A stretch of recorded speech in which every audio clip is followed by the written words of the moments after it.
how to check your battery health on Android, and is that even possible, and if it is, let me show you how.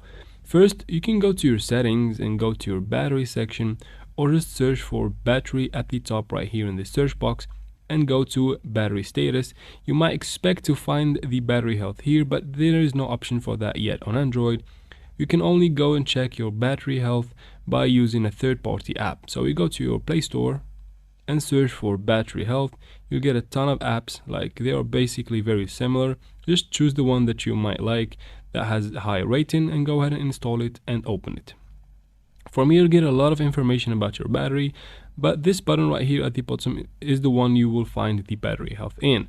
But you will not find it instantly once you install the apps. You need to go ahead and quit the app and leave it in the background while using your phone for 24 hours. Once you do that, you go ahead and open the app and go to the same section right here under that heart, and you'll find the battery health alongside with some details about your battery right there. And that's how we do it. I hope this video was helpful. Please like and comment down below. Don't forget to subscribe for future videos like this one, and thanks for watching.